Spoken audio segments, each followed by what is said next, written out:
భారతదేశం వేసిన ట్రాప్ పాకిస్తాన్ బిత్తరపోయిందని చెప్పాలి. ఎలా ట్రాప్? మన కళ్ళెదురుగుండా జరుగుతుంది. ఇదేదో దాక్కుని జరిగింది కాదు, వేరేగా కాదు. గత కొన్ని రోజుల నుంచి ఏం జరుగుతుంది? సమీక్షల మీద సమీక్షలు జరుగుతున్నాయి. ఓ రకంగా జాతీయవాదులు కూడా అసంతృప్తి వ్యక్తం చేస్తున్న సందర్భం.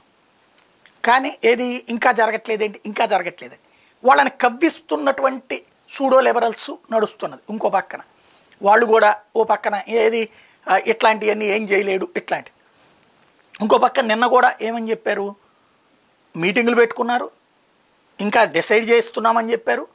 అదే సందర్భంలో ఇవాళేమో యాజ్ ఫర్ నామ్స్ డ్రిల్స్ దేశవ్యాప్తంగా ఎలాగ యుద్ధం జరిగినప్పుడు అన్నటువంటి నిన్ననే ఒక రిపోర్టు, ఒక డేటా సబ్మిట్ చేస్తూ అందులో ఏ ఏ ప్రాంతాల్లో ఎలాంటి డ్రిల్స్ ఇవ్వాలి, A1లో సరిహద్దు ప్రాంతాలు అక్కడ దాక్కోవడం ఎట్లాగా, A2లో వచ్చేటప్పటికి ఈ హైదరాబాదు విశాఖ లాంటి ప్రాంతాల్లో ఎట్లాగా ఈ డ్రిల్స్ వాళ్ళకి అక్కడ శిక్షణ ఇవ్వాలి, ఇవన్నీ చెప్పడం.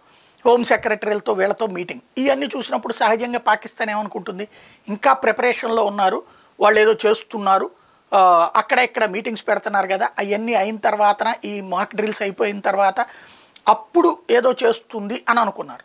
అదే ట్రాప్. అంటే ఇక్కడ వాళ్ళు మీటింగులు జరుగుతున్నాయి, ప్లస్ ఇది జరుగుతుంది కాబట్టి ఇదే అనుకున్నారు. ప్లస్ ఇవాళ క్యాబినెట్ మీటింగ్ కూడా ఉంది. క్యాబినెట్ మీటింగ్ అయ్యాక మళ్ళీ ఏదో ఉపన్యాసాలు ఇస్తారు, ఒకదంపుడు ఉపన్యాసాలు. క్రిందసారి క్యాబినెట్ అప్పుడు కూడా ఎట్లాంటి స్టేట్మెంట్లు ఇచ్చారు. ప్లస్ ఈ డ్రిల్స్ ఇవన్నీ భారత ప్రజల్ని సంతృప్తిపరచడానికి తప్పించి ఇప్పుడే కాదు ఇంకా ఏదో ఆలోచిస్తున్నారు వాళ్ళు, మనం ప్రిపేర్డ్గా ఉన్నాం కాబట్టినే భారతదేశం భయపడుతోంది అని కూడా ఫీల్ అయిపోయి ఉంటారు.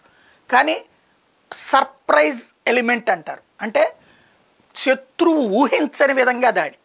నిన్న రాత్రి దాడి చేస్తారని ఊహించలేదు కదా, అంటే ఈ ట్రాప్లో ఉన్నారు వాళ్ళు. ఇంకా టైం ఉంది, ఇంకా టైం ఉందని పాకిస్తాన్, అందుకే నిద్రపోతున్నారు.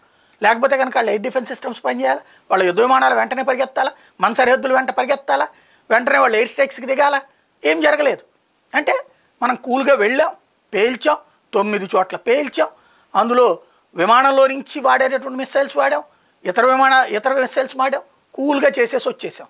ఆ తర్వాత కానీ వాళ్ళు అవును అని చెప్పుకోవాల్సిన పరిస్థితి వచ్చింది. ఇది ఇండియా ట్రాప్.